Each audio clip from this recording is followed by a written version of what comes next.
All praises to the Most High Yahweh, Ba'ashem Yahweh Shai. Shalom, shalom, shalom to my Hebrew brothers and sisters. It is another day. Of course, the Most High has given us the ability, the strength, the mind, the will, the spirit to get up and be about His business. So we praise the Most High Yahweh, Ba'ashem Yahweh Shai, for bringing us into this wonderful new day. We want to keep the celebration going, of course, as many have concluded on yesterday, because, this is falling, and that's probably why some of them started early. But the feast of the 8th day, of course, is falling, on the pagan holiday of Christmas. Nevertheless, it will not hinder us. It's not going to hinder us from moving forward and reading the scriptures and edifying our brothers and sisters out there. So we just praise the Most High for what He's doing and in the land of waking up our nation and giving us His scriptures in the Holy Bible. And of course the Apocrypha, which is all together in 1611 King James Version.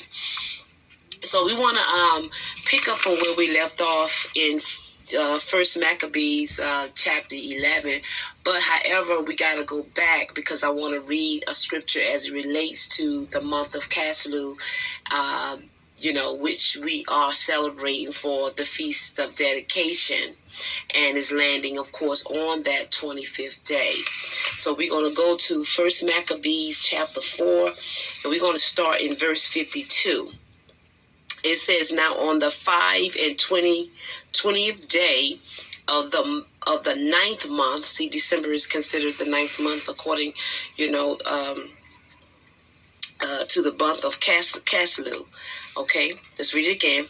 "Now on the 20th day of the 9th month, which is called the month of Caslu, in the 148th year, there rose up betimes in the morning and offered sacrifices according to the law upon the altar, and burnt offerings which they had made." He's talking about Israel. Okay, the Jews. "Look at what time and what day the heathen had profaned it." Okay, "Even in that was it dedicated with songs and cisterns and harps and cymbals." Like, nothing still stopped the worship, the praise, the rededication of the temple, no matter what the heathen had done. Similar to today, no matter what the heathen has declared this to be Christmas, we're still moving forward in the spirit of the Most High to keep the high holy feast days that He told us to, the Feast of Dedication, even though it's falling on this pagan holiday. Verse 55 says, Then all the people fell upon their faces, worshiping and praising God, worshiping and praising the God of heaven, who had given them good success. And so they kept the dedication of the altar 8 days and offered burnt offerings with gladness and the sacrifice of deliverance and praise. They decked also the forefront of the temple with crowns of gold and with shields, and the gates of the chambers they renewed and hanged doors upon them. Thus was there very great gladness among the people, for that the reproach of the heathen was put away. And that is something definitely to celebrate, that the reproach of the heathen is put away, especially because of the desecration that they had done to the temple. Moreover, Judas and his brethren with the whole congregation of Israel ordained it, that the days of the dedication of the altar should be kept in their seasons from year to year by the space of 8 days, from the 20th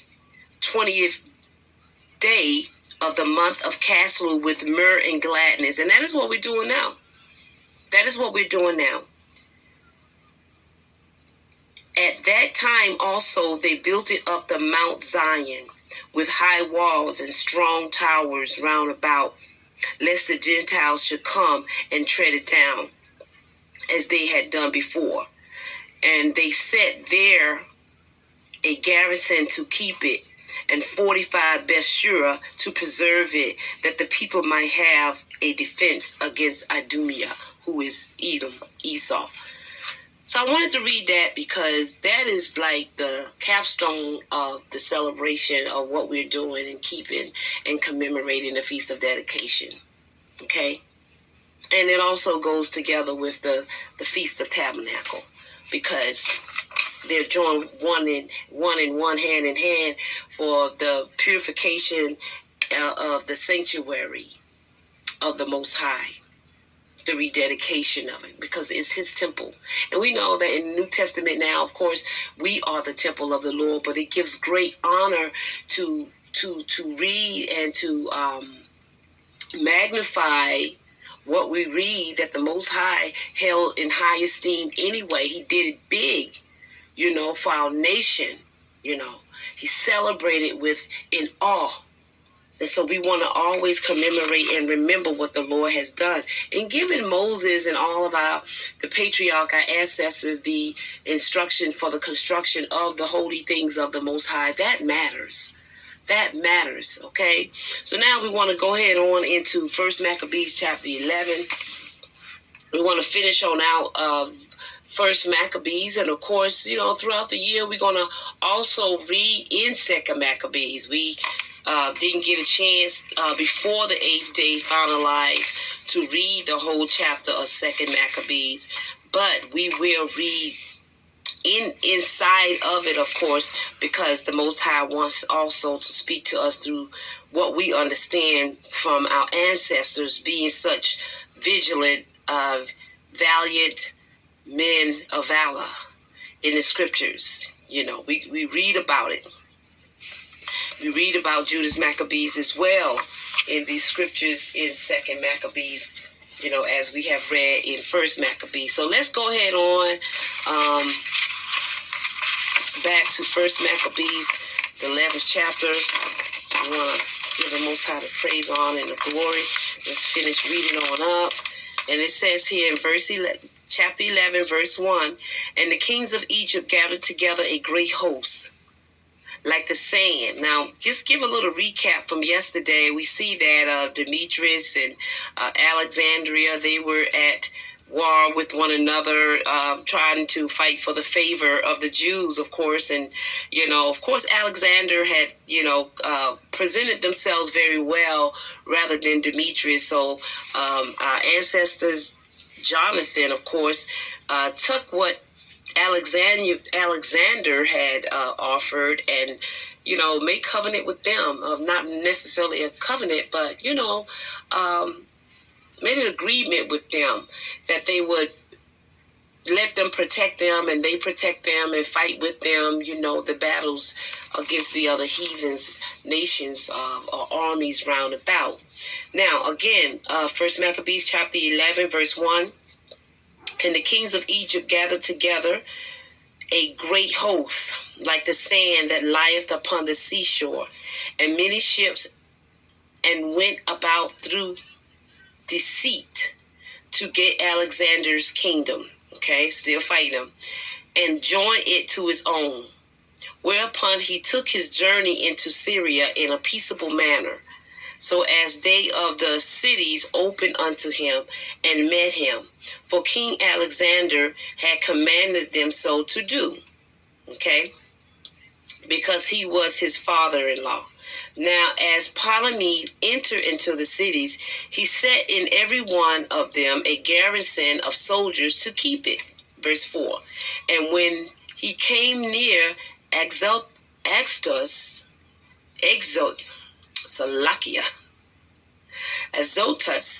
they showed him the temple of Dagon that was burnt, and Exaltus,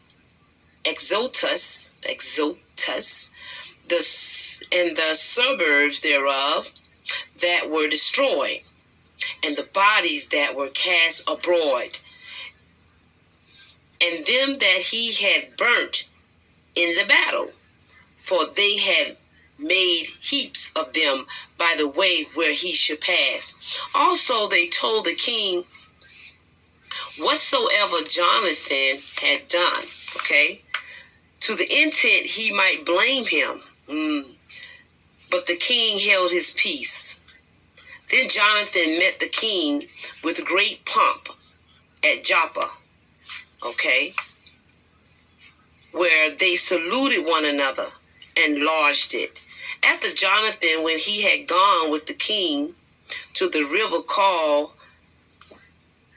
let's get this pronunciation, Eleutheris, we'll pronounce it like that, Eleutheris, returned again to Jerusalem. King Ptolemy therefore, having gotten the dominion of the cities by the sea of Seleucus, upon, let's make sure we have that pronunciation, Seleucia, that's what it says here, Seleucia, okay, upon the sea coast, imagine wicked counsel against who? Alexander. Whereupon he sent ambassadors unto Demetrius, saying, come, let us make a league betwixt us, or between us, basically, and I will give thee my daughter whom Alexander hath. Okay, well, that was an agreement before. That wasn't the agreement they made earlier. If you go back into the other scriptures we read, you will see what the agreement was. And thou shalt reign in thy father's kingdom. For I repent that I gave my daughter unto him, for he sought to slay me. Okay, Demetrius has always been a problem here, okay, because he couldn't persuade the Jews, or at this time right here, Jonathan, who's helped leading the Jews, of course, who's ruling over the Jews, for the Most High. He couldn't persuade them to, be with him, or to make agreement with him. So verse 11 says, thus did he slander him because he was desirous of his kingdom. Wherefore he took his daughter from him and gave her to Demetrius. Okay, so we're seeing some really wicked stuff going on. Okay, so wickedness at its best. Wickedness at its best. So again, verse 12, wherefore he took his daughter from him and gave her to Demetrius and forsook Alexander, so that their hatred was openly known. Okay. All right. So there's some internal affairs going on, some friction. Verse 13, then Ptolemy entered into Antioch, where he set 2 crowns upon his head, the crown of Asia and of Egypt. Okay. It says, in the mean season was King Alexander in Sicilia, because those that dwelt in those parts had revolted him. But when Alexander heard of this, he came to make war against him. Whereupon King Ptolemy brought forth his host and met him with a mighty power and put him to flight. Alexander fled to Arabia to be defended, but King Ptolemy was exalted. For Zabadiel, let's find out how this pronunciation. Zabiel. Okay, that's how we pronounce it. That was Zabiel. For Zabiel, the Arabian, took off Alexander's head. Okay, so we're seeing some deep fight here. Okay, and sent it to Ptolemy, and sent it unto Ptolemy. So these are, other nations fighting, against one another in these scriptures. Okay. Okay, and because, Alexandria was the one that had the agreement with Israel. So it's always about Israel. Just keep that in mind. It's always about Israel. Okay. He sent his head unto Alexandria. Okay. I'm sorry. And sent it to Ptolemy. For Zabadiel, or what did we say it was? Zabadiel. Zabiel. Okay. The Arabian took off the head of took Alexander's head and sent it to Ptolemy. Verse 18, King Ptolemy also died the 3rd day after. And they that were in the strongholds were slain one of another. By this means Demetrius reigned in the 167th year. At the same time, Jonathan gathered together them that were in Judea to take the tower that was in Jerusalem. and he made many engines of war against it. Then certain ungodly persons who hated their own people, don't that sound familiar, went unto the king and told him that Jonathan besieged the tower. Okay? Wherefore when he heard, he was angry, and immediately removing, he came to Ptolemais and wrote unto Jonathan that he should not lay any siege to the tower, but come and speak with him at Ptolemais in great haste. Okay?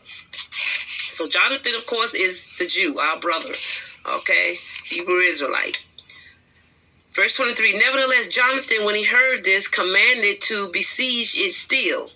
And he chose certain of the elders of Israel and the priests to put himself in peril, and took silver and gold and raiment and divers presents besides, and went to Ptolemais unto the king, where he found favor in his sight. So that sounds like a good thing here. Verse 25, and though certain ungodly men of the people had made complaints against him, yet the king entreated him as his predecessor had done before, and promoted him in the sight of all his friends. So, this is really good information to let us see, no matter what nobody can say or do, if the Most High favor you, you have favor. Okay, you have that favor. Even in the midst of heathens, you can have that favor. And in front of all his friends, of course, the Most High still gave him favor. Verse 27, Salakia, and confirmed him in the high priesthood and in all honors that he had before, and gave him preeminence among his chief friends. Look at that. Among his chief friends. Then Jonathan desired the king that he would make Judea free from tribute, as also the three governments with the country of Samaria, and he promised him 300 talents. So the king consented, and wrote letters unto Jonathan of all things after this manner. King Demetrius unto his brother Jonathan, and unto the nation of the Jews, sending greetings. Okay, sendeth greetings. We send you here a copy of the letters which we did write unto our cousin. Let's see. Lestines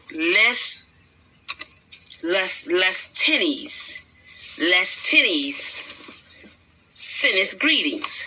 We are determined to do good to the people of the Jews, who are our friends. Okay. And keeps covenant with us because of their goodwill towards us. Okay. Wherefore we have ratified unto them the borders of Judah with 3 governments of, what is that? Aphramir,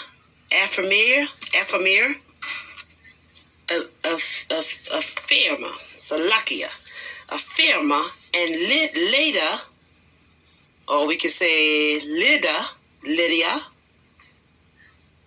and Ramathim,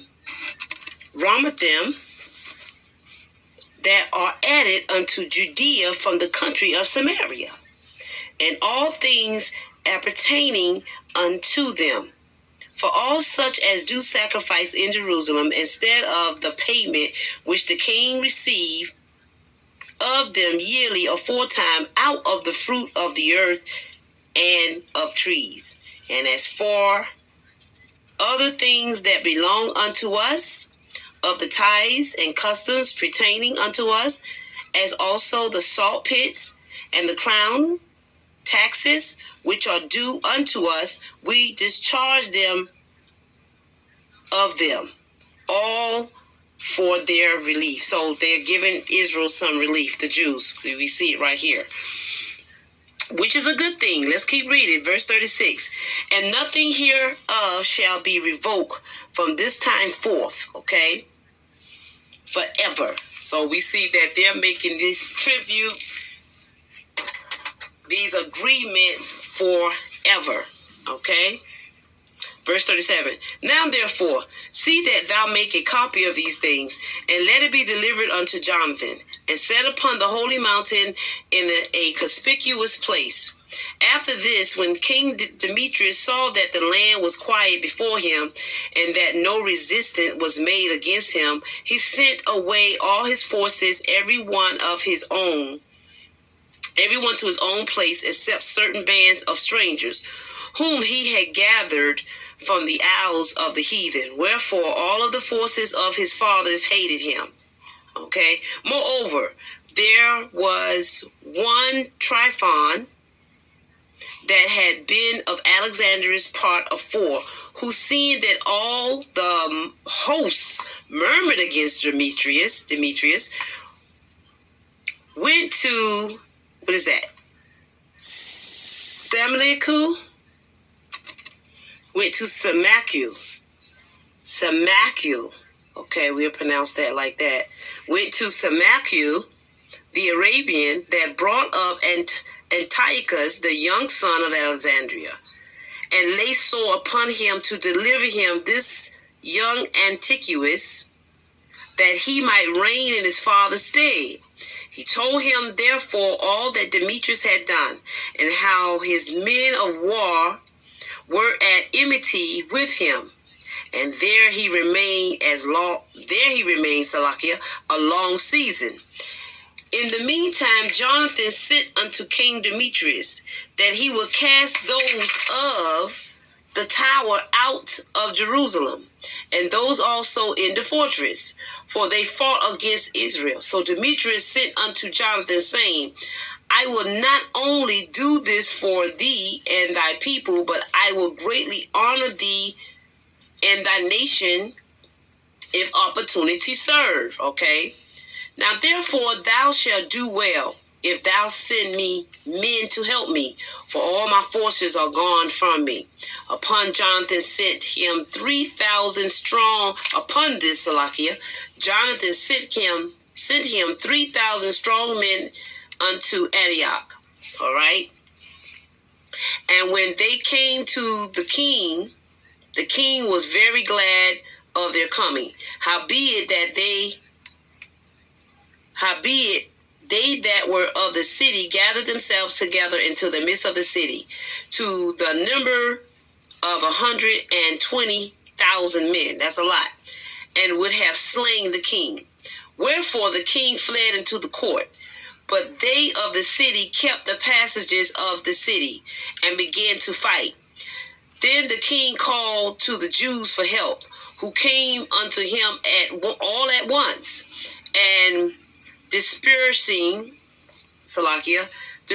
themselves through the city, slew that day in the city the number of 100,000. Okay, so the Jews, of course, we see, kept their word. They was faithful at what they say they would do in helping the king. Verse 48. Also, they set fire on the city, and gat many spoils that day, and delivered the king. So when they of the city saw that the Jews had got the city as they would, their courage was abated. Wherefore they made supplications to the king, and cried, saying, Grant us peace, and let the Jews cease from assaulting us and the city. Well, I tell you, you mess with the Hebrew Israelite, the Jews, the Most High will allow them to put it to you. That's all I'm going to say right there. Okay, verse 51. With that, they cast away their weapons and made peace, and the Jews were honored in the sight of the king, and in the sight of all that were in his realm. And they returned to Jerusalem, having great spoils. So King Demetrius sat on the throne of the kingdom, and the land was quiet before him. Nevertheless, he disassembled in all that he ever spoke. Verse 53. Nevertheless, because just something's getting ready to happen here, kind of caught my attention. Nevertheless, he disassembled in all that ever he spake, and estranged himself from Jonathan. You never can trust the heathen. Never trust thine enemies, period. You see? Because now He's disassembling himself. He's what? Shying away, going back on his word. Never trust thine enemies. You don't make agreements with your enemies. Not like that. Let's read verse 53 again. Nevertheless, he disassembled in all that ever he spake, and estranged himself from Jonathan. Neither rewarded he him according to the benefits which he had received of him, but troubled him very sore. Wow. Isn't it something? Not only did he withdraw himself, but he troubled him. Verse 54. After this returned Tryphon, and with him the young child Antiochus, or Antiochus, just our nation coming out of Christianity, we, pronounce it Antiochus, but come on, Hebrew Israelite side, of course, is Antiochus, and that's what we want to remember to call it, but sometimes it just comes out the other way. Who reigned and was crowned. Verse 55. Then there gathered unto him all the men of war, whom Demetrius had put away, and they fought against Demetrius, who turned his back and fled. Moreover, Tryphon took the elephants and won Antioch. At that time, young Antiochus wrote unto Jonathan, saying, I confirm thee in the high priesthood, and appoint thee ruler over 4 governments, and to be one of the king's friend. Upon this he sent him golden vessels to be served in, and gave him leave to drink in gold, and to be clothed in purple, and to wear a golden buckle. His brother Simon also he made captain from the place called the Ladder of Tyrus unto the borders of Egypt. Then Jonathan went forth and passed through the cities beyond the waters, and all the forces of Syria gathered themselves unto him for to help him. And when he came to Ashkelon, they of the city met him honorably. Okay, they met him honorably. From which he went to Gaza, but of Gaza shut him out. But they of Gaza shut him out. Wherefore he laid siege in it unto it, and burnt the suburbs thereof with fire, and spoiled them. Afterwards, when they of Gaza made supplication unto Jonathan, he made peace with them, and took the sons of their chief men for hostage, and sent them to Jerusalem, and passed through the country of Damascus. Now when Jonathan heard that Demetrius prince were come to Cadiz, which is in Galilee, with the great power, proposing to remove him out of the country, he went to meet them, and left Simon his brother in the country. Then Simon encamped against Bethsura, and fought against it a long season, and shut it up. But they desired to have peace with him, which he granted them,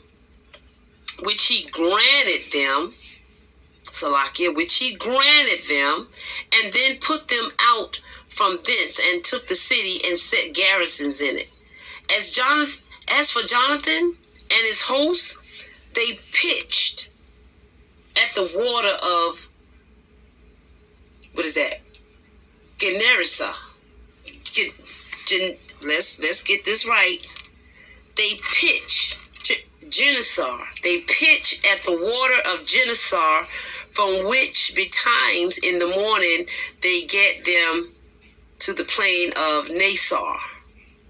And behold, the host of strangers met them in the plain, who having laid men in ambush for him in the mountains, came themselves over against him. So when they that lay in ambush rose out of their place and joined battle, all that of Jonathan's side fled. Okay, well, some people are just don't have the will to fight, but let's keep reading. So when they that lay in ambush rose out of their place and joined the battle, all that of Jonathan's side fled. Verse 70, inasmuch as there was not one of them left, except Matthias, the son of Absalom, and Judas, the son of Calphi, the captains of the host. Then Jonathan rent his clothes and cast earth upon his head and prayed. Afterwards, turning again to battle, he put them to flight. And so they ran away. Now when his own men that were fled saw this, they turned again unto him, and with him pursued to Cadiz. Okay? Even unto their own tents. And there they camped it. So there were slain of the heathen that day, or about 3,000 men. But Jonathan returned to Jerusalem. Great battle here. Great battle of the Hebrew Israelites, okay? The Jews. Now we're in chapter 12. Now when Jonathan saw that the end time served him, he chose certain men. When it says that, I guess, his time is drawing near. Okay, let's see. Let's read it again. First Maccabees chapter 12, verse 1. Now when Jonathan saw that the time served him, he chose certain men and sent them to Rome for to confirm and renew the friendship that they had with them. He sent letters also to Laodiceans,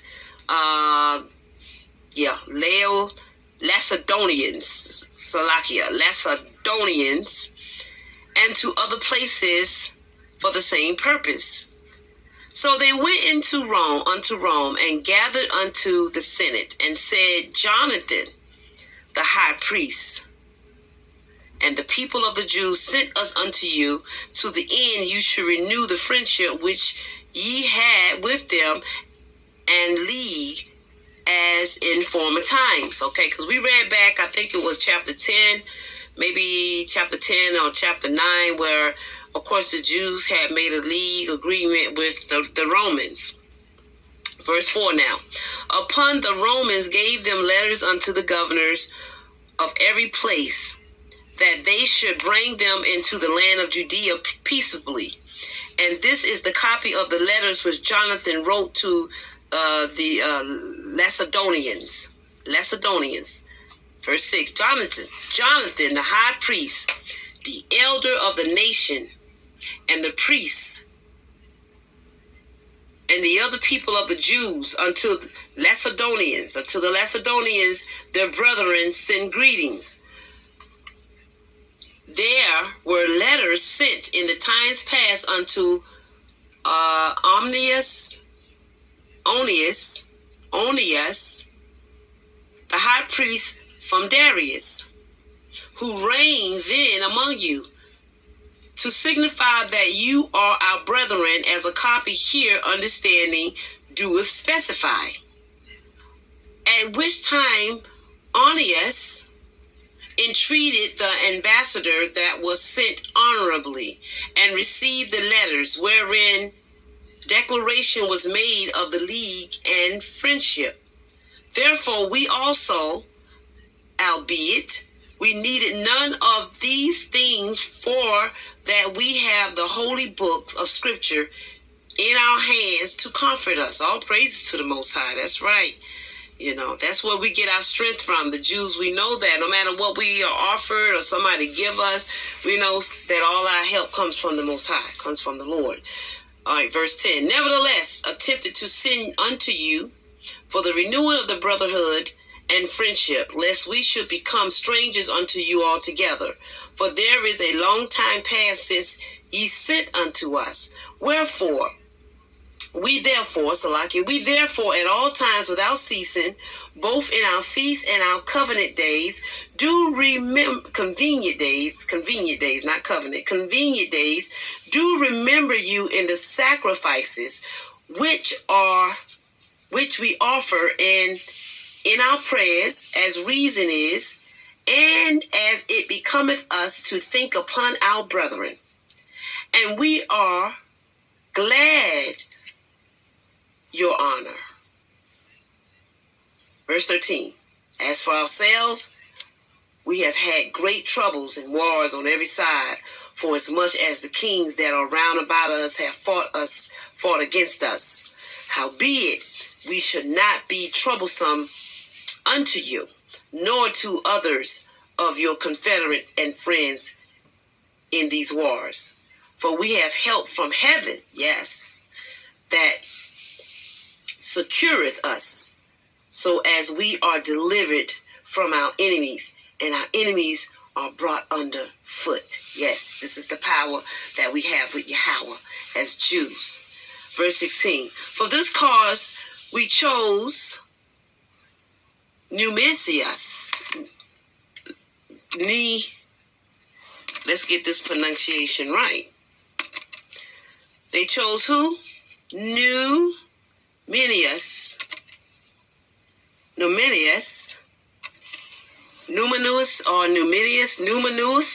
the son of Antiochus, and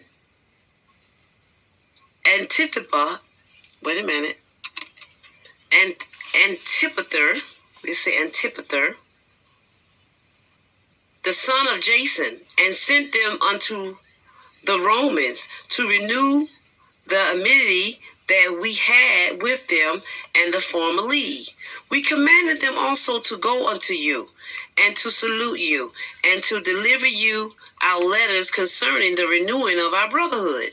Wherefore now ye shall do well to give us an answer thereunto. Okay, thereto. And this is the copy of the letter which, what would you say, honorees,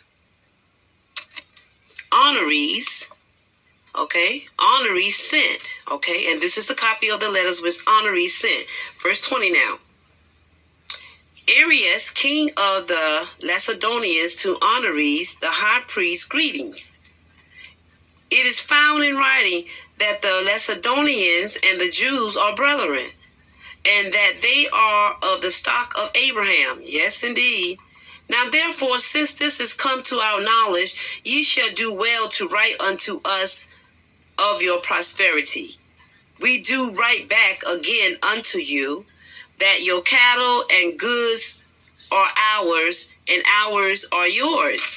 We do command, therefore, our ambassador to make report unto you on this wise.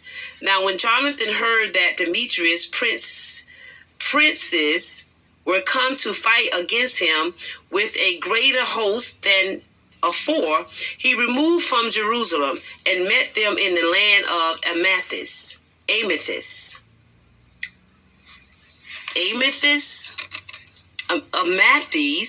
okay, Amathus, for he gave them no respite to enter his country.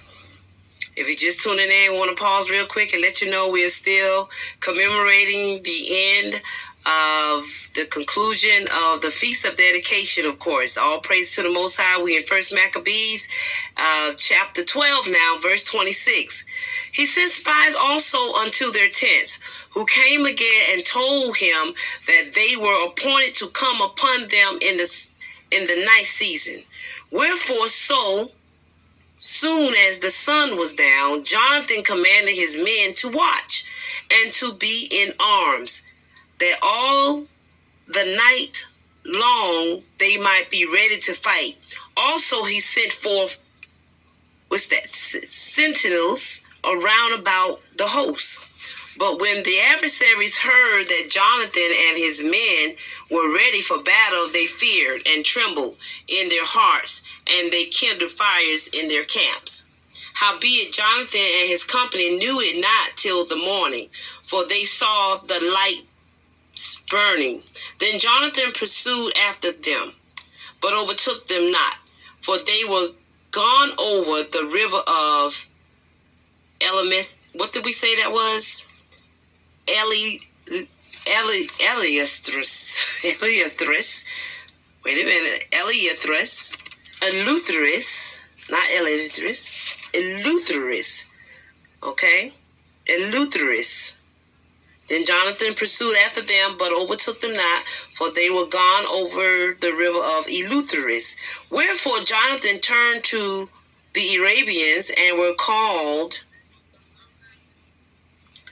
Zebedians, okay, they were called what? Zebedees, and smote them, and took their spoil. And removing thence, he came to Damascus, and so passed through all the country. Simon also went forth and passed through the country unto Ascalon, and the whole there adjoining, wherewith he turned aside to Joppa, and won it. For he had heard that they would deliver and hold unto them that took Demetrius' part. Wherefore he sent a garrison there to keep it. After this came Jonathan home again, and calling the elders of the people together, and consulted with them about building strongholds in Judea, yes, to keep the enemies out, and making the walls of Jerusalem higher, and raising a great mount between the tower and the city, for to separate it from the city, so it might be alone, that men might neither sell nor buy in it. Okay, this was a good idea what they was thinking of. Okay, upon this they came together to build up the city, for as much as part of the wall toward the brook on the east side was fallen down, and they repaired that which was called Capfinitha,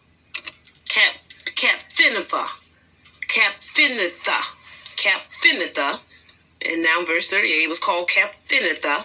Verse 38, Simon also set up Adia,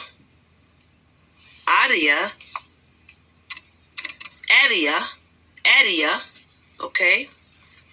So what did they do? They set up where? Adia, okay? Simon also set up Adia in where? Sephila, we'll just call it that, and made it strong with gates and bars. Now Tryphon went about to get the kingdom of Asia. Tryphon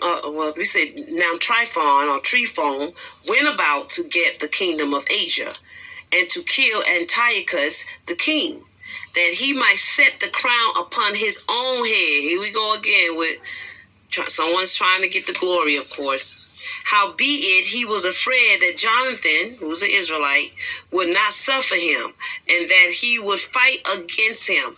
Wherefore he sought a way to take Jonathan, that he might kill him. So he removed and came to Bethshan.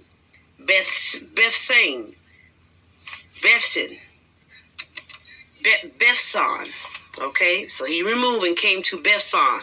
Then Jonathan went out to meet him with 40,000 men chosen for the battle, and to let's read that over again. We want to add to the word. Then Jonathan went out to meet him with 40,000 men chosen for the battle, and came to Bethsan.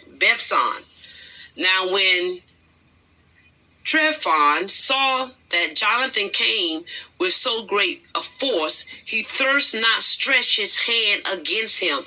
Yeah, because the Most High is always with Israel. And remember, Jonathan is Matthias' son, okay? And Judas Maccabees' brother, and Simon's brother. Okay, let's keep reading. But received him honorably, and commended him unto all his friends, and gave him gifts, and commanded his men of war to be as obedient unto him as to himself. Okay, yeah, because he was scared for his life. And that's usually what people do, and treat you well. Unto Jonathan also he said, Why hast thou put all this people to so great trouble, seeing there is no war betwixt us, mainly like between us? Verse 45, Therefore send them now home again, and choose a few men to wait on thee. And come thou with me to Ptolemais, for I will give it thee. And the rest of the strongholds and forces, and all that have any charge, As for me, I will return and depart, for this is the cause of my coming. So Jonathan, believing him, did as he bade him, and sent away his hosts, who went into the land of Judea. And with himself he retained but 3,000 men, of whom he sent 2,000 into Galilee, Salakia, and 1,000 went with him. Now, as soon as Jonathan entered into Ptolemais, they of Ptolemais shut the gates and took him, and all them that came with him they slew with the sword. Look at this. Look at this. See, never trust thine enemies. If people show you who they are the first time, you got to believe in the first time, okay? You got to believe in the first time, okay? They slew them. They killed all of Jonathan's forces that was with them, and they shut them in the gate. They tricked them. Okay? Let's keep reading. All right, let's go. We was at verse 48. Let's read it again. Now, as soon as Jonathan entered into Ptolemais, they of Ptolemais shut the gates and took him, and all them that came with him they slew with the sword. Verse 49. Then sent Tryphon, and hosts of footmen and horsemen into Galilee and into the great plain, and destroyed all of Jonathan's company, the other men that he sent away. But when they knew that Jonathan and they that were with him were taken slain, they encouraged one another and went closer together, prepared to fight. They therefore that followed upon them, perceiving that they were ready to fight for their lives, turned back again. Whereupon they all came into the land of Judea peaceably, and there they bewailed Jonathan and them that were with him, and they were sore afraid. Wherefore all Israel made a great lamentation. Yeah, he just lost his life in there. Then all of the heathens that were round about them sought to destroy them. For said they have no captain, nor any to help them. Now therefore let us make war upon them, and take away their memorial among men. And we know that that's what people have always tried to do to Israel. Let's move on to chapter 13. Now when Simon heard that Tryphon had gathered together a great host to invade the land of Judea and destroy it, what did he say? And saw that the people was in great tremble and fear, he went up to Jerusalem and gathered the people together and gave them exhortation, saying, You yourself know what great things I and my brethren and my father's house have done for the laws. See, they did it for the laws and for the sanctuary, the battles also, and troubles which we have seen, by reason whereof all my brethren are slain for Israel's sake. Yes, for Israel's sake. And I am left alone. Now therefore, Simon says, be it far from me that I should spare my own life in any time of trouble, for I am no better than my brethren. This is a salutation of great honor that someone would say this. He's not willing to try to save his life either. All right, verse 6. Doubtless I will avenge my nation and the sanctuary and our wives and our children, for all the heathens are gathered to destroy us of every malice. For every malice, evil. That's what they want to do. Verse 7. Just tuning in. First Maccabees chapter 13, verse 7 now. Now, as soon as the people heard these words, their spirit revived. Yes, they need a leader. They need a leader. Israel always need a leader at the gate. So the gates won't languish. The gates are the leaders of Israel. It says, and they answered with a loud voice, saying, Thou shalt be our leader instead of Judas and Jonathan thy brother. Fight thou our battles, and whatsoever thou commandest us, that will we do. Sounds familiar? Sound like the children of Israel during Moses' time. So then he Salakia, verse 10. So then he gathered together all the men of war and made haste to finish the walls of Jerusalem, and he fortified it round about. Also he sent Jonathan, the son of Absalom, and with him great power to Joppa, who casting out them that were therein remained there in it. So Tryphon removed from Ptolemais with a great power to invade the land of Judea. And Jonathan, so they always want to invade our land, Judea. And Jonathan was with him in ward. But Simon pitched his tent at Adida. What did we say that was? Adia. We got to get the right pronunciation of that word again. We want to always try to be a student of these words. They're not really commonly words, but they're the Holy Scriptures. Adia. Okay, Adia, okay, over against the plain. Now, when Tryphon knew that Simon was risen up instead of his brother Jonathan and meant to join battle with him, he sent messengers unto him, saying, whereas we have Jonathan thy brother in hold, it is for money that he is owing unto the king's treasure concerning the business that was committed unto him. So they committed unto him. Wherefore now send 100 talents of silver and 2 of his sons for hostage, that when he is at liberty he may not revolt from us, and we will let him go. Hereupon Simon, albeit he perceived that they spake deceitfully unto him. Yeah, because you think about all the other kings that were doing it. Yet sent he the money and the children, lest peradventure he should procure to himself great hatred of the people. Verse 18. Who might have said, because I sent him not the money and the children, therefore is Jonathan dead. Okay, yeah, kind of makes sense, okay? So he sent them the children and the 100 talents, howbeit Tryphon,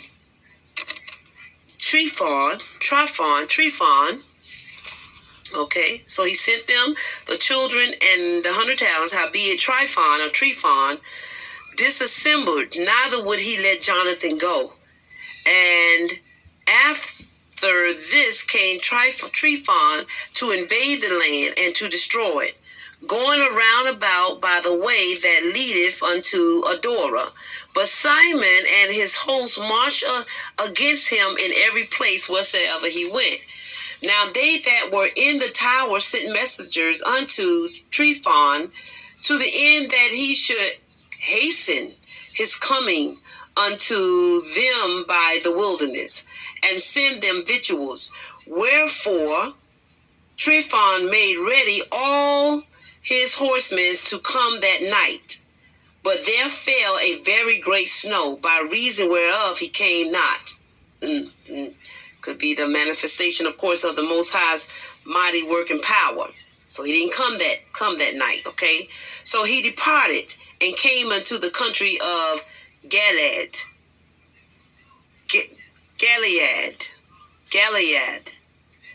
And when he came, Galad. And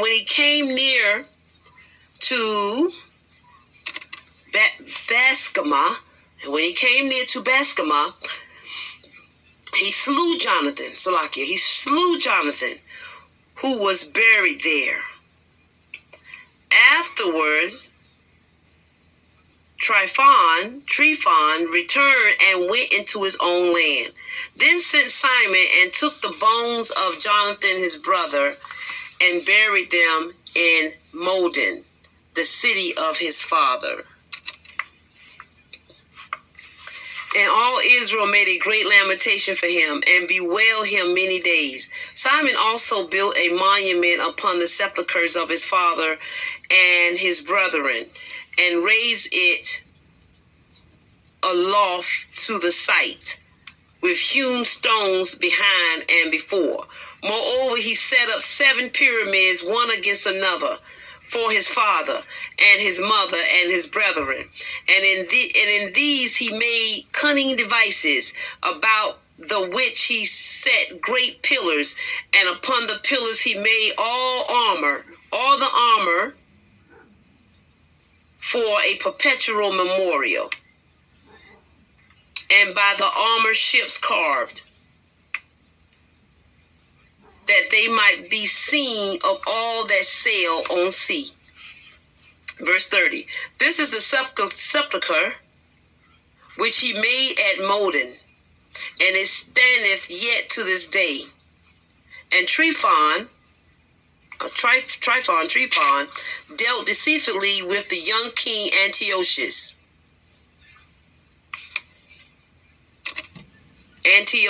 and slew him. And he reigned in his stead, and crowned himself king of Asia, and brought a great calamity upon the land. Then Simon built up the strongholds in Judea, and fenced them about with high towers and great walls and great gates and bars, and laid up victuals therein. Moreover, Simon chose men and sent to King Demetrius, to the end he should give the land and immunity, because all that Tryphon did was to spoil. Unto whom King Darius answered and wrote after this manner. King Darius unto Simon, the high priest, and friends of kings, as also unto the elders and the nations of the Jews, send his greetings.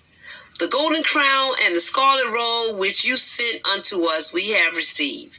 We are ready to make a steadfast peace with you, yea, and to write unto our officers to confirm immunities, of course, we know what that is, okay? Let's see how that's going to play out with Israel, okay? Which we have granted, and whatsoever covenants we have made with you shall stand. And the strongholds which you have built it shall be your own. As for any oversight fault committed unto this day, we forgive it. And the crown tax also, which you owe us, if there were any other tributes paid in Jerusalem, it shall no more be paid. And look, who are meet among you to be in our court. Let them be enrolled, and let there be peace betwixt us. Thus the yoke of the heathen was taken away from Israel in the 117th year. All praises to the Most High. Very good. The yoke was taken away. All praises. Then the people of Israel began to write in their instruments and contracts in the first year of Simon the high priest, the governor and leader of the Jews. In those days Simon camped against Gaza and besieged it round about. He made also an engine of war, and set it by the city, and battered a certain tower, and took it.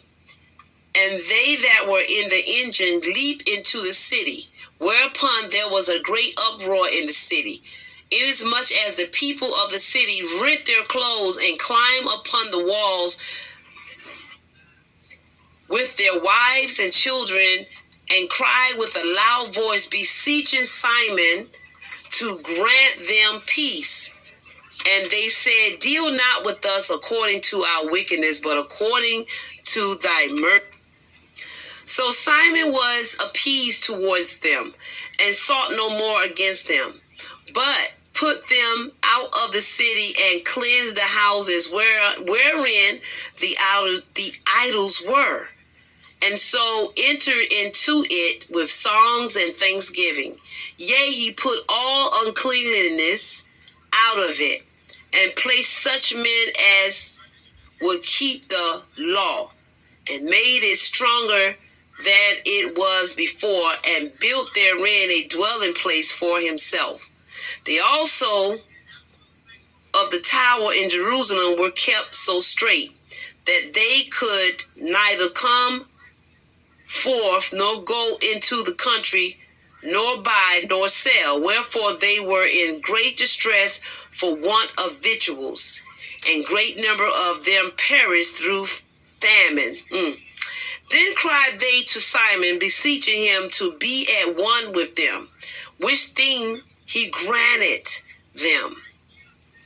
And when he had put them out from thence, he cleansed the tower from the pollution, and entered into it the 23rd day of the second month, in the 171st year, with thanksgiving and branches of palm trees, and with harp and cymbals, and with vows and hymns and songs, because there was destroy a great enemy out of Israel. Isn't that something powerful? Once you bring down a great enemy out of Israel, he ordained also that day should be kept every year with gladness. Moreover, the hill of the temple, that was the tower, he made stronger than it was. And there he dwelt himself with his company. And when Simon saw that John, his son, was a valiant man, he made him captain of all the hosts. And he dwelt in Gezerah. All praises to the Most High. Okay, verse 14. Now in the 112th year of Demetrius gathered his forces together and went into Media to get him help to fight against Tryphon. And when Arsaxes, that's the way I see it should be pronounced, could be Arsaxes. Okay. Let's continue right here. Verse 2 again, chapter 14 now. First Maccabees chapter 14, verse 2. But when Arsaxes, the king of Persia and Media, heard that Demetrius was entered within his borders, he sent one of his princes to take him alive, who went and smote the host of Demetrius and took him and brought him to Arsaxes, by whom he was put inward. As for the land of Judea, that was quiet all the days of Simon. Isn't that wonderful? For he sought the good of his nation. Yes, this is beautiful to highlight. Highlight verse 4. Because Simon sought the good of Israel all of his days, and it had peace. Verse 4 again. As for the land of Judea, that was quiet all the days of Simon, for he sought the good of his nation in such wise as that evermore his authority, honor pleased them well. And as he was honorable in all his acts, so in this that he took Joppa for an haven, and made entrance to the isles of the sea, and enlarged the bounds of his nation, and recovered the country, and gathered together a great number of captains, and had dominion of Gezerah. Let's get that pronunciation right. Okay. Gezerah, and Bethshura, and the tower out of the which he took all uncleanness, neither was there any that resisted him. Okay. Then they tilled the ground in peace, and the earth gave her increase, and the trees of the field their fruit. The ancient men sat all in the streets, communing together of good things, and the young men put on glorious and warlike apparel. This is Israel. This is our men at the gate. This is Judah at the gates, okay? He provided victuals for the cities and set them in all manner of munition. Okay? Munition. Salakia, munition, okay? So that his honorable name was renowned unto the end of the world. He made peace in the land, and Israel rejoiced with great joy. Woo, that reminds me of the scripture that says when a wicked ruler is in, ruling, all the people mourn, and when a righteous ruler reign, the people have joy, they rejoice. Verse 12, for every man sat under his vine and his fig tree, and there was none to fray them. Neither was there any left in the land to fight against them. Yea, the kings themselves were overthrown in those days. Moreover, he strengthened all those of the people that were brought low. The law he searched out. He searched the law out. Look at this. He searched the law out powerfully. And every contender of the law of the wicked person he took away. He took all those away that wanted to contend against the Holy Scriptures. He beautified the sanctuary and multiplied the vessels of the temple. This is like the rededication. That's why we're celebrating, the Feast of Dedication, because we are commemorating and remembering how they reconstructed and rededicated and cleansed the temple. Rededicated the temple, the holy sanctuary of the Most High. Now, when it was heard at Rome as far as Sparta that Jonathan was dead, they were very sorry. The heathen sorry for Jonathan that he died. But as soon as they heard that his brother Simon was made high priest in his stead and ruled the country and the cities therein, they wrote unto him in tablets of brass, to renew the friendship and league which they had made with Judas and Jonathan, his brethren. This is a good thing. See, you have some heathens, they know that, the Most High deal with their heart to be good. Which writings were read before the congregation at Jerusalem. And this is the copy of the letters that the, Macedonians sent. The rulers of the Macedonians, with the city unto Simon the high priest, and the elders and the priests, and residue of the people of the Jews, our brethren, sending greetings. The ambassadors that were sent unto our people certify us of your glory and honor. Wherefore we were glad of their coming, and did register the things that they spake in the council of the people in this manner. Okay? Numinous, that's what we pronounce. I want to say Numenius, but Numinous. Okay? Let's back up to 20. And this is the copy of the letters that the Macedonians sent. The rulers of Macedonians, the cities, unto Simon the high priest, and the elders and priests, and residue of the people of the Jews, our brethren, send greetings. The ambassadors that were sent unto our people certify us the glory and honor, wherefore we are glad of their coming, and did register the things that were spake in the council of the people in this manner. Numenius, son of Antiochus, and Antipater, what do we say that was? Antipater, and we'll keep going from there. Son of Jason, the Jews' ambassador, came unto us to renew the friendship they had with us. Verse 23. And it pleased the people to entertain the men honorably, and to put a copy of the embassies, okay? Copy of the what? The embassies. Copy of the embassies in the public records. And to, where it says, to the end the people of the Macedonians might have a memorial thereof. Furthermore, we have written a copy thereof unto Simon the high priest. After this, Simon sent Numenius to Rome with a great shield of gold, of 1,000-pound weight to confirm the league with them. Wow. Wherefore, when the people heard, they said, what thanks shall we give Simon and his sons?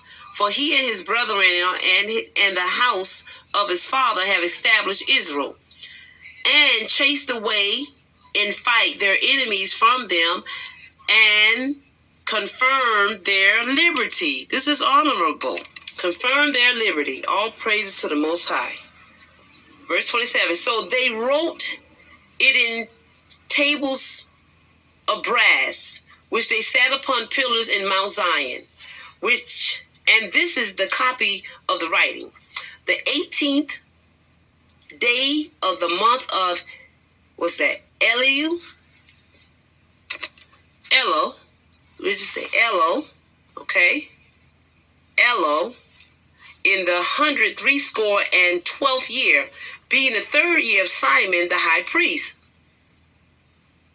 at Saramel, in the great congregation of the priests and the people and rulers of the nation and elders of the country, were these things notified unto us. For as much as oftentimes there have been wars in the country, wherein for the maintenance of their sanctuary and the law, Simon the son of Matthias, of the posterity of Jerib, together with his brethren, put themselves in jeopardy, and resisting the enemies of their nation, did their nation great honor. And that is what we want to focus on here for the Feast of Dedication. That the Maccabees, they did their nation great honor in sacrificing their for the nation and fighting many battles for Israel. Verse 30. And after that, Jonathan having gathered his nation together and been their high priest, was added to his people. Their enemies purposed to invade their country, that they might destroy it and lay hands on the sanctuary. At which time Simon rose up and fought for his nation. Yeah, just like his dad Matthias, his brother Judas, his brother Jonathan. I mean, he just, he's still going at it just like them. It's the same spirit from the Most High. Their enemies purpose to invade their country, that they might destroy and lay hands on the sanctuary. It's something they just love, our sanctuary. At which time Simon rose up and fought for his nation, and spent much of his own substance, and armed the valiant men of his nation, and gave them wages. Like he paid his army with his own money. This is what this is saying. He paid them with his own money, and fortified the cities of Judea, together with Bethshura, that lieth upon the borders of Judah. There, Salakia, where the armor of the enemies had been before. But he set a garrison of the Jews there. He set a garrison of the Jews there. Okay, so he fortified that area with the troops, who were the Jews.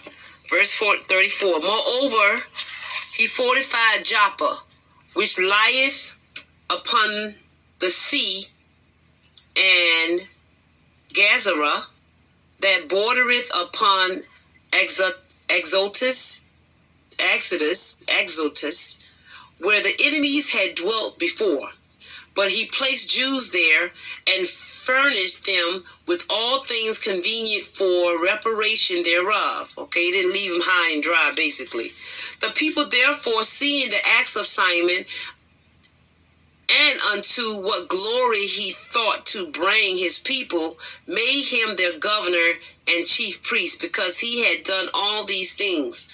And for the justice and faith which he kept to his nation, and for that he sought by all means to exalt his people. This is beautiful. He sought by all means to exalt his people. This is like wonderful. For in his time things prospered in his hand, so that the heathens were taken out of the country, and they also that were in the city of David in Jerusalem, who had made themselves a tower, out of which they issued, and polluted all about the sanctuary and did much hurt in the holy place. But he placed Jews therein and fortified it for the safety of the country and the city. And he raised up the walls of Jerusalem. King Demetrius also confirmed him in the high priesthood according to those things, and made him one of his friends, and honored him with great honor. This is kind of like you never know where a story is gonna lead to with people. For he had heard say that the Romans had called the Jews their friends and confederates and brethren, and that they had entertained the ambassador and Simon honorably. Also that the Jews and the priests were well pleased that Simon should be their governor and high priest forever, until there should arise a faithful prophet. Moreover, that he should be their captain, and should take charge of the sanctuary to set them over their works, and over the country, and over the armor, over the fortress. That I say, Salakia, he should take charge of the sanctuary. Like he's just, the Bible, it's just the Most High. Because promotion doesn't come from the east nor the west, but from the Lord. But your gifts will make room for you, as scripture says, and bring you before great men. That's the precept for that. Verse 43, besides this, that he should be obeyed of every man, and that all the writings in the country should be made of his name, and that he should be clothed in purple and wear gold. Also that he should be lawful for none of the people or priests to break any of these things, or to gainsay his words, or to gather an assembly in a country without him, or to be clothed in purple or wear a buckle of gold. Like the Most High just really exalted this man. It's like, humble yourselves under the mighty hand of God, and in due time he would exalt you. This is what's going on here. And this is what the Most High would do, to people, to our nation, those that humble themselves. Because the Most High knows what's in people's heart. And whosoever should do otherwise or break any of these things should be punished. Thus it likened all the people did to deal with Simon. Thus it liked it all the people to deal with Simon. Like, this is what they want to happen with Simon, and this is what was going to happen with Simon. This is honor. This is honorable. Very honorable. Honorable. Okay? Verse 47. Then Simon accepted hereof. I'm sure you did, Simon. And was well pleased to be high priest and captain and governor of the Jews and priests, and to defend all. Look at that. To defend all. Especially the ones that were protecting him and making these agreements with him. Okay? So they commanded that this writing should be put in tables of brass, and that they should be set up within the compass of the sanctuary in a conspicuous place. Also, that the copies thereof should be laid up in the treasury, to the end that Simon and his sons might have them. Okay?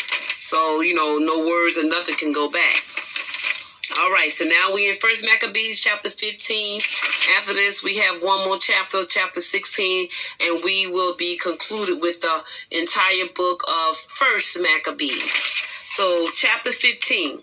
Moreover, Antiochus, son of Demetrius, the king, sent letters from the isles of the sea unto Simon the priest and prince of the Jews, to all the people. The contents whereof were these: King Antiochus to Simon the high priest, and prince of his nation, and to the people of the Jews, greeting. For as much as certain pestilence men have usurped the kingdom of our fathers, and my purpose is to challenge it again, that I might restore it to the old estate, and to that end have gathered a multitude foreign soldiers together and prepared ships of war. Okay, here we go again. More war is talking, okay? It's just always jealousy and envy and people trying to overthrow Israel again, and that's why we, again, celebrating the Feast of Dedication, because the Most High is going to let them win the battle again if it occurs. Verse 4 again. First Maccabees chapter 15, verse 4. By meaning also, being to go through the country. Let's read verse 4 again. By meaning also, being to go through the country, that I may be avenged of them that have destroyed it, and made many cities in the kingdom desolate. Now therefore I confirm unto thee all the oblations which the kings before me granted thee, and whatsoever gift besides they granted, I give thee leave also to coin money for thy country with thy own stamp. So it's more offerings here trying to abate Simon. It says, and as concerning Jerusalem and the sanctuary, let them be free, and all the armor that thou hast made, and fortress that thou hast built, and keepest in thy hand, let them remain unto thee. And if anything be or shall be owing to the king, let it be forgiven to thee from this time forth evermore. Furthermore, when we have obtained our kingdom, we will honor thee and thy nation and thy temple with great honor, so that your honor shall be known throughout the world. In the 114th year of Antiochus, into the land of his fathers, at which time all the forces came together unto him, so that few were left with Tryphon. Wherefore, being pursued by King Antiochus, he fled unto Dora, which lieth by the seaside. For he saw that trouble came upon him all at once, and that his forces had forsaken him. Then camped Antiochus against Dora, having with him 120,000 men of war, and 8,000 horsemen. And when he had compassed the city around about, and joined ship close to the towns on the seaside, he vexed the city by the land and by sea. Neither suffered he any to go out or in. In the mean season came Numenius and his company from Rome, having letters to the king and countries, wherein were written these things. Lucius, consul of Rome, unto King Ptolemy, greetings. The Jews' ambassadors, our friends and confederates, came unto us to renew our old friendship and league. So he's running down the letter that the Jews wrote to him. Being sent from Simon, the high priest, and from the people, the Jews. And he brought a shield of gold of 1,000 pounds. We thought it good thereof to write unto the kings and countries, that they should do them no harm, nor fight against them, their cities or countries, nor yet aid their enemies against them. Okay? It seemed good to us to receive the shield of them. Okay? If therefore there be any pestilent fellows that have fled from their countries unto you, deliver them unto Simon the high priest, that he may punish them according to their own law. The same thing wrote he likewise unto Demetrius the king, and Athalius to Amarathus, and what did we say that was? Salakia. Is that Arceus? We want to make sure we pronounce it right as much as we can. Arsaces. And to all the countries, and to, what's that? Samsons, of course. To all the countries, and to Samsians, and the Lacedaemonians, or Lacedaemonians. I was saying Lacedaemonians, is Lacedaemonians, and to Delsus, and Minthus, and Siscon, Delus, Mendes, Sicyon, Caria, Samos, Pamphylia, Lycia, and Halicarnassus, and Rhodius, and what is that? Pharsalis, and Kos, and Side, Ardius, and Gornia, okay, and Sidius, Cyprus, and Citrin, Crete. Well, let's get that one right. Cyrene, and the copy hereof they wrote to Simon the high priest. So Antiochus the king camped against Dora the second day, assaulting it continually and making engines, by which means he shut up Typhon, that he could neither go out nor in. At the time, Simon sent him 2,000 chosen men to aid him, silver also, and gold, and much armor. Nevertheless, he would not receive them, and break all the covenants which he had made with him afore, and became strange unto him. This, same thing. Furthermore, he sent unto Amphibius, and let's see how this pronounced. This is someone else here. And Anthenobius, he sent unto him Anthenobius, one of his friends, and commune with him, and say, ye withhold Joppa and Gazara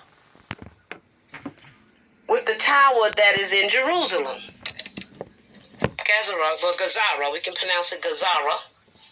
With the tower that is in Jerusalem, which are the cities of my realm.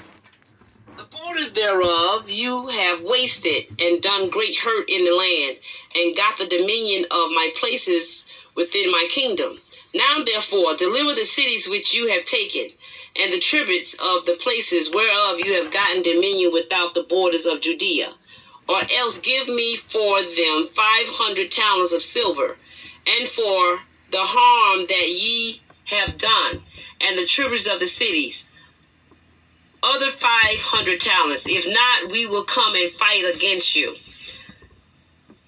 So let's get back to this name here, and Anthenobius. Furthermore, he sent him unto Anthenobius. Okay, let's make sure that's what we. Okay, all right. So Anthenobius, verse 32. The king's friend came to Jerusalem, and when he saw the glory of Simon, and the cupboard of gold and silver plate, and great attendance, he was astonished, and told him the king's message. Then answered Simon, and said unto him, we have neither taken other men's land, nor holding that which appertaineth to others, but the inheritance of our father, which our enemies had wrongfully in possession a certain time. Wherefore we, having opportunity, hold the inheritance of our fathers. Rightly so, okay.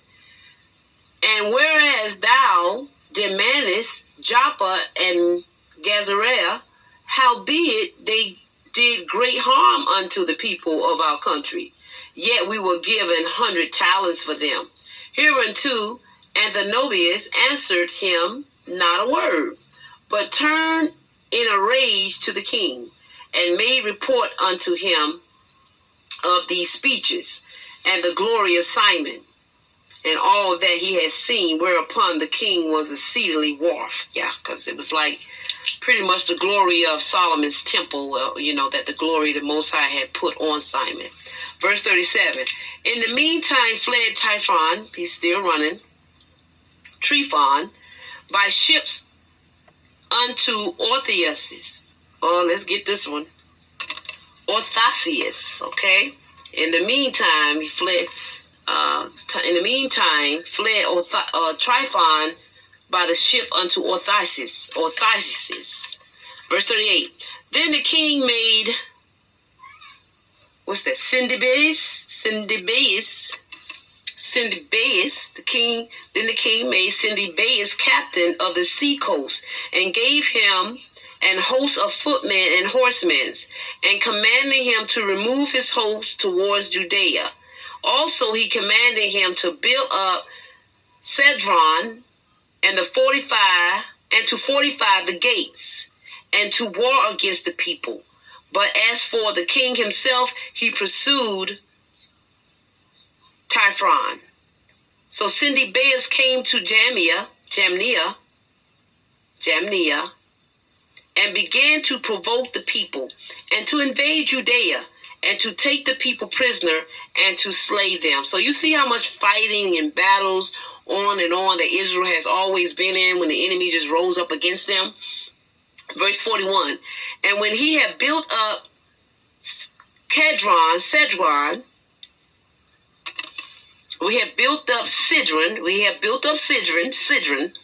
he set horsemen there, and an host of footmen, to the end that issuing out they might make outroads upon the ways of Judea, as the king had commanded him. Okay, chapter 16 now. First Maccabees, last chapter, chapter 16.